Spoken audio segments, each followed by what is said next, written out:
based on the latest information, September 1st, 2021. We say that because we know these rules do change and get updated along the way. So let's jump in and see what we're going to be talking about. Yeah, so we're going to focus on, of course, the manufacturing, processing, distribution of this, of course, which involves mainly retail. And we'll let you know why all of this involves retail in a bit. And of course, testing the retail sales of it. Again, lots of little highlights on these rules, and then how and what to look for when these rules are being enforced, especially because now that they're a little bit more set, we know that exactly what they are going to be looking for. So let's be prepared and start, making it through these types of enforcements here. Definitely. And yes. So I guess the first one, let's start with Delta 8. So what do we know on Delta 8? Basically, what we do know is that there was a representative from DSHS from Dishes that testified and specifically said that Delta 8 above 0.3 is illegal in Texas. I don't know about you, but almost every single person that is selling Delta 8 is above 0.3%. So this is something that has been said, it was on file. So whether it's being enforced or not is something different, but it is on record being said. The other thing is that the DEA does confirm Delta 8 as federally legal if it's derived from hemp only at the moment. So that's the other controversy here, is that, where does this lie? If the DEA is saying that Delta 8 is okay as long as it's derived from hemp, but it doesn't have a percentage of how much is allowed. And then, of course, Dishes has failed to clarify the stance since the hearing. So that's the biggest concern on it. This is what we know. This is what everybody has been arguing about. So if you have any further questions or really think that it's clear, black or white, it really isn't. It's still a lot of confusion. So don't worry about it. Same boat as everyone. Yeah, and as always, this is not legal advice, so do consult your attorney if there is a question that you have specifically on your store on Delta 8, because so much matters depending on the county that you're in. It's just a lot of uncertainty around this product. So the smaller amount of inventory you have, the better. And obviously we know that's difficult because it's such a large part of sales. But I would encourage everyone to look into some of the below 0.3 Delta 9 products that are starting to come into the market. We're seeing those in other states as very popular and perhaps a less risky alternative to servicing the clients that like Delta 8 or prefer Delta 8. Could be a below 0.3% Delta 9 that still has 10 milligrams of THC in it. So again, consult your attorneys, consult your consultants. Yes, specifically cannabis attorneys as well. For sure. Yes. So some questions. So Leo, who does oversee the Texas hemp retailers? Well, the Texas Hemp Retail Program is overseen by Dishes, which is the Department of State Health Services. And as of right now, what are the two licenses specifically that they oversee? So they oversee two different licenses. One is a manufacturing license called the Consumable Hemp Product License, and the other is the Hemp Retail License. And of course, where can you find this information on these rules? So there are a couple of different places, but the best place to start is on Dishes' specific hemp page. Everything is linked there, not necessarily in the easiest to find order, but everything you need to know is going to be linked to that initial page, including all the laws and regulations. Yeah, so we just dropped that in the chat box right now, but we'll also be sending that link straight to you on the newsletter as well for a recap about this too.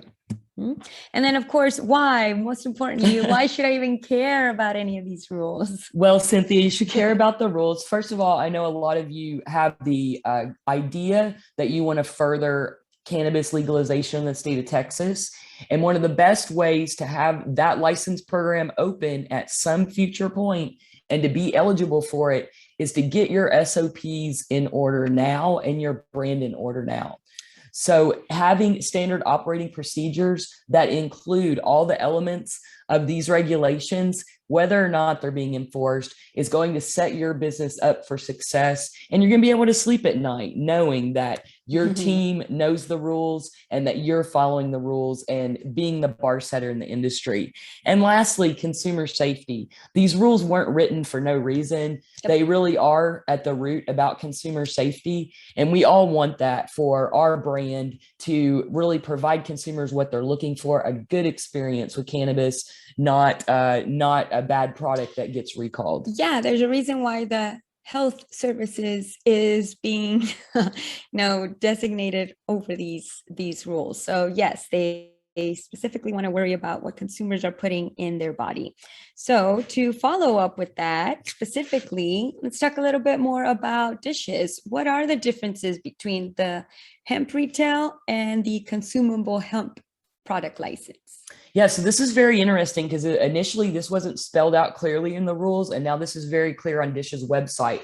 The differences are that the retail license is for a retailer, whether online or brick and mortar, that is selling consumable hemp products, but they do not have their name on the label of those products.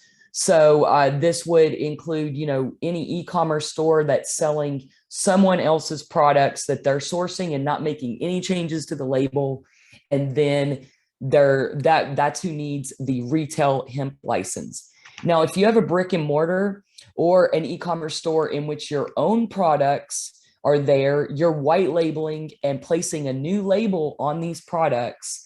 You see it clearly says retailer, white labels, or private labels, which is when a business places its own label on a product physically manufactured by another business. So if you're placing your label on something someone else has manufactured, then you actually would need the consumable hemp product license, which is a little bit more intensive than the retail license by itself.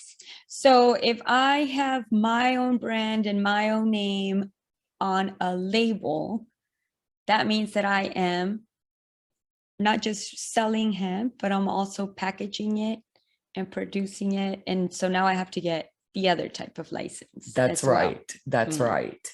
You would need both licenses if then you were taking that to retail, putting your label on it and taking it to retail. Yes. And so also, especially in wholesale. So it doesn't matter if you're just doing B2B or B2C. So you have to make sure that even though it's just the consumer or the wholesale person, gotta have it. Absolutely. Perfect.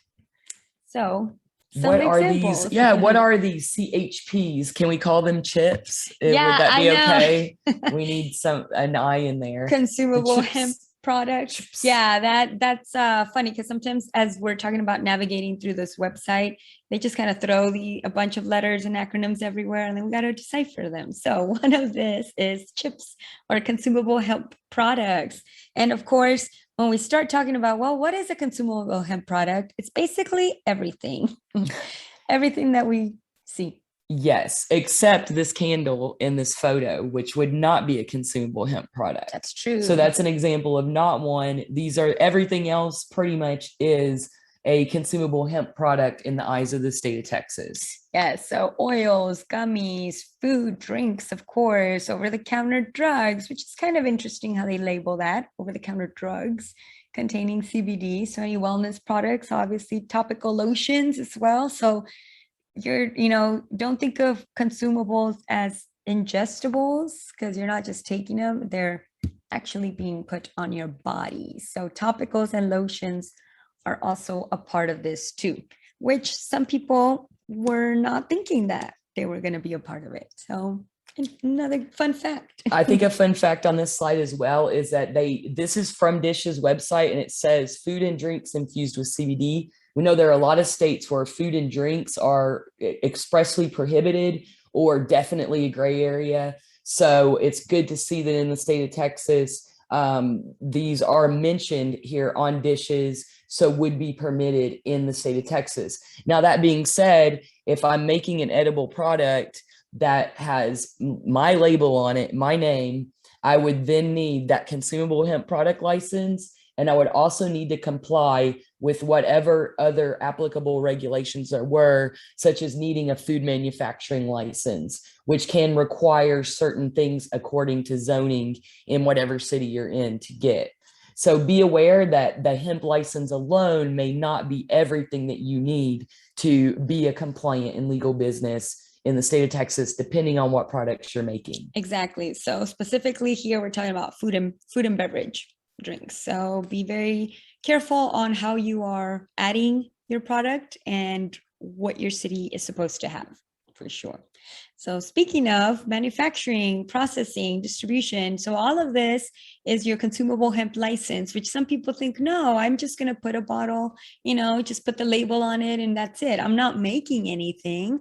I'm not processing it, but technically this is the manufacturing part of it. Yeah, once you're slapping that label on, you are essentially the manufacturer of that product in the state of Texas eyes, in Dish's eyes, we should say. So you need this consumable hemp license. Mm-hmm. And if you want to read every requirement, you can go to Title 25, Part 1, Chapter 300, Subchapter B, Rule 300.203, or you can go to the Dish's Hemp website, probably a lot easier, and click the link at the bottom of the page. Yes. So what do we need to know about this license? Well, basically the amount, right? So it is $250, but of course per facility. So if you are a business that's growing and that's selling in Austin and in Houston and here, well, are you creating all your products in these other places? So that's a big important thing, is make sure that it's per facility. And then of course, $125 for charges. These are your everything, if anything changes, I'm sorry, not your charges. So let's say that you decide to change to a new location or to add a name or do anything. It's still going to cost money for anything after that. So GPS coordinates are still required. And of course, if you do not own the building, you need a written consent from the actual landlord that says they know what you're doing there and they know what products you're working with. So it's okay. And then, of course, fingerprinting, background checks, and make sure that whoever is planning to put this under their name does not have felonies within the past 10 years. And this is any type of felony, so not specific to related to cannabis. And then, of course, display your license in any obvious location, wherever is best necessary for you. And this is the key one: test results available must be kept for at least 3 years. So these records, I mean, you should keep everything right now, because when they do an audit, they are going to ask, when is it that you started? How long have you been complying? And where are all the paperwork from your day one? So from them, please make sure. And this is why, again, we can't stress enough how much standard operating procedures are important, because this will give lots of headaches away if you have all of this too. Amen. Mm-hmm. So what about testing? So the testing side of it is outlined here in the Dish's rules, that the testing is to test for the presence and concentration of the cannabinoids, or what we commonly refer to as a potency test, the presence and concentration of Delta-9 THC, also potency test. But it also outlines that products should be tested for the presence of residual solvents. This can be excess ethanol that's left inside from the extraction process, or many other solvents that might be used in different products for extraction. Heavy metals. We know that hemp is amazing at sucking toxins out of the ground, which means if it's not farmed properly, that it can suck toxins like lead out of the ground. And we have seen COAs with elevated heavy metals, usually lead, depending on the state they're coming out of. So always want to test for that anyway, but it is actually part of the rules.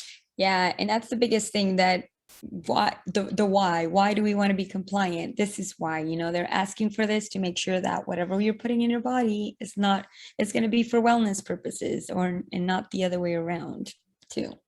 So another reason why do we want to be compliant? Well, because this is, now that people are being established, there's a lot more players in the game. Definitely, there are going to be some more random testing done by Dishes. And this is not just because they want to, but it's part of their rule, specifically Rule 300.302. So what happens when they do a random test? Yeah, so we have heard of several random tests happening, here in Texas, and essentially they're going to go through and look at your products, and probably first thing is check the QR code and that the labeling requirements are being met, which I think we'll talk about those labeling requirements right after this section. But they're educating themselves as well as they go. So they may also be looking for you and your team for guidance, what some of the product types are, and exactly what's going on in your store. But according to the rules, their job here is to make sure that these products do not contain harmful ingredients and that Delta 9 is below 0.3% or less.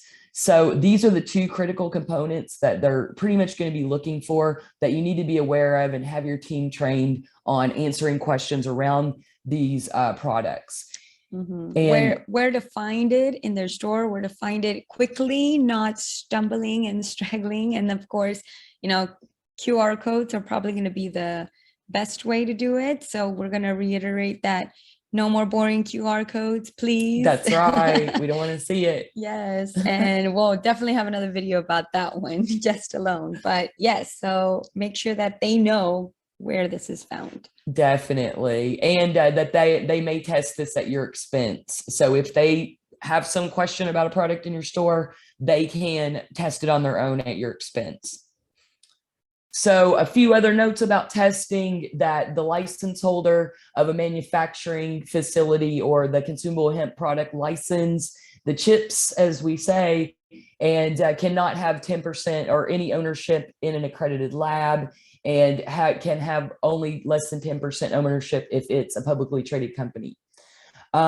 Also, that the consumable hemp product is not required to be tested if each hemp-derived ingredient of the product has been tested. So this is important from a standpoint of breaking down a bulk, or say an edible. If you think about an edible, you're using, say, if a liter of full spectrum oil was tested already in compliance with all these other rules, and then it's broken down into the edible, then you would not necessarily be required to test that end product. Now, you would still want to spot test it, right, to make sure that you're hitting your milligrams, like from a manufacturing perspective. From a labeling perspective. But it would not necessarily be necessary as long as that product has already been tested before. So, I still like the idea of every product having a full panel lab, because I think it's a lot easier for the consumer to decipher. But according to the rules, as long as it's been tested once, there is some expense to save there. Yeah, so just keep that in mind whenever you are creating these labels, because you might want to make sure that they're going to have to do the math at some point or make the math easy for them, as explained. But yes. So moving on, testing, very important, of course. This is when the product, what the products all should have before they even hit the market. So now, retail side, definitely the packaging and labeling are super important, especially because of the requirements we were talking about earlier. Make sure that the QR codes actually work. There's been hundreds of products that we've tagged and tried and even gone straight to the website, and not only some of them don't have the proper labeling, but sometimes it's just trying to find a needle in a haystack. It's just going through a file of QR codes and COAs. So make sure that all of that is very easy for your consumer to understand. And then, of course, out-of-state products, they have to be approved by the USDA under the 7 United States Code USC 1639P. So what does this mean about this? So can anybody just sell any of their products that are coming from out of state? Well, it would have to meet these minimum requirements. Exactly. So they would need a license in their state, or whatever's required in their state, and by USDA. Exactly. And then, of course, any foreign jurisdiction, if the products are tested in accordance with the statute 300.301 of this chapter, this is relating to the testing requirements, and comply with federal regulations. So they have to do both, not just our regular state laws, but or federal laws as well. And then, of course, the license, it's not required for employees or any independent distributors.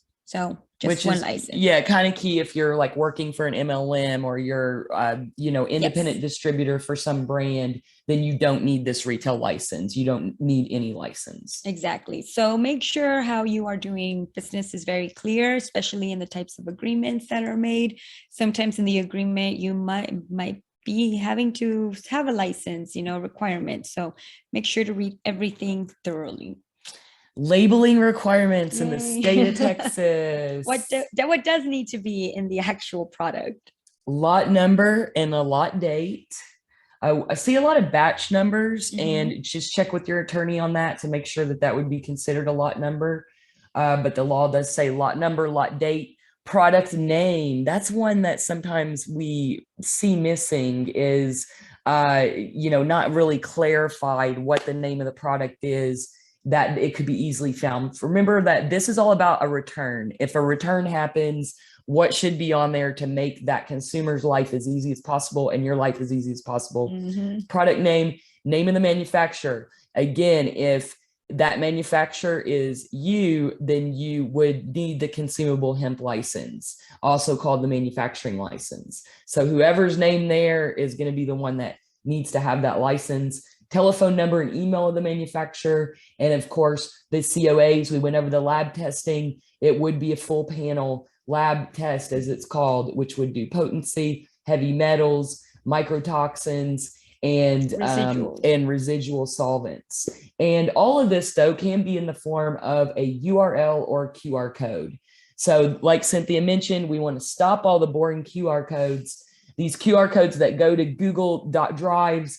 I get it, you guys, I know, but let's go on and just use a page template, work with your web developer to get a page template that includes a video of how to read a lab report, all about your brand story. This is a great opportunity. One of the only industries and products I know of where consumers are being implored to scan a QR code. Yep. That is this great marketing opportunity for your brand right there, to be able to tell your story, explain the product, and throw out some education. Exactly. Yeah.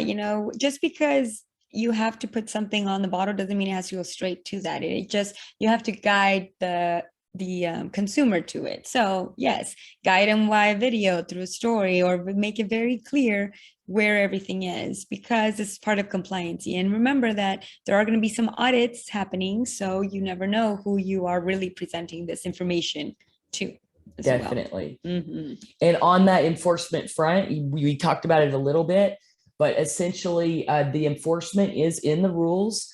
There is a administrative penalty that can be assessed for each day a violation takes place in like retailing or manufacturing without a license. So those of y'all that have the retail license and maybe are putting your own label on it and you don't have the consumable hemp product license, if this does come up, then it could be an administrative penalty for every day the violation has occurred. Mm-hmm. Labeling and packaging, very important. We went through it. It's not that difficult. Make it not boring, make it amazing, and provide the consumers with the information they deserve. And if packaging is incorrect, there could be an opportunity to change that packaging. But there can also be, you can be asked to destroy that packaging. And if the product breaks the 0.3% THC limit, then it has to be destroyed by a DEA reverse distributor, which is going to cost a lot more money than throwing it away. So keep that in mind. And obviously the law enforcement percussions that can go with that as well. And then their relabeling could be allowed according to the court. Again, you need a great attorney that you're already working with so that anything like this comes up, they're already on it. And so the last thing on the administrative penalty is that it will be sent by certified mail. A response must be made in 20 days, and you do have the right to request a hearing with the State Office of Administrative Hearings. And again, better for your attorney to do all of this for you. Yes. So I know this was supposed to be a recap, but for you, it might be a lot. So if you do have any questions, feel free to reach out, follow us on hempbusinessbuilder.com. and our Instagram as well, Hemp Business Builder. And of course, if you're part of the inner circle, you know how to schedule a meeting with us already. So bye, everyone. Have a great week.